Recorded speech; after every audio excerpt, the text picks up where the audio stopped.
ရှင်ဒီကနေ့ခင်မှာတော့လူတော်များများက online ကိုအသုံးပြုပြီးစီးပွားရှာကြတယ်ပေါ့နော်တချို့ကတော့လေအဲ့လိုမဟုတ်ဘူး TikTok မှာအပြောဆော့တာပေါ့လေဘယ်လိုပဲဖြစ်ဖြစ်သင်ရဲ့နာမည်လူသိများစေဖို့သင်ကိုလူသိများစေဖို့လုပ်နိုင်တဲ့နည်းလေးတစ်ခုကိုပြောပြပေးချင်ပါတယ်မြည်သည့်နေ့မြည်သည့်အချိန်မှမဆိုလုပ်နိုင်ပါတယ်ဘာတွေလိုလဲဆိုရင်အခုလိုမျိုးလေးညင်းပွင့်၃ပွင့်လိုပါတယ်အဲ့လေးညင်းပွင့်၃ပွင့်ကတော့နည်းနည်းလေးကောင်းတာကိုရွေးပေါ့နော်အပြစ်အနာစာမပါတာလေးကိုရွေးလိုက်ပါ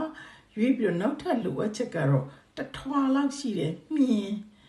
ချီမြင်ပေါ့နော်ချီမြင်အချီမြင်ဆိုလည်းရပါတယ်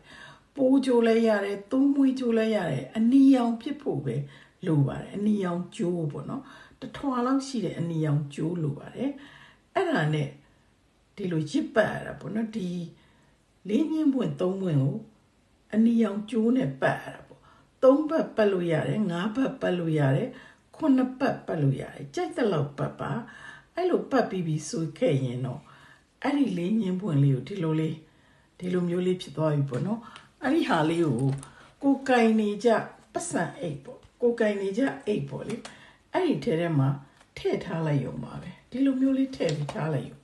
ဒါပဲဘာမှလုပ်စရာမလိုပါဘူး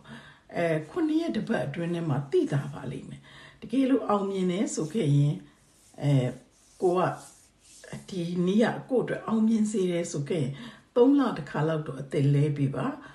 မအောင်မြင်မှုဆိုခဲ့ရင်တော့လည်းလွန်ပစ်လိုက်ပေါ့နော်ကိုမှကန်ရှိရင်တော့ကန်ရှိတဲ့လောက်အောင်မြင်ပါလိမ့်မယ်အားလုံးပဲအောင်မြင်ကြပါစေကျေးဇူးတင်ပါတယ်ရှင်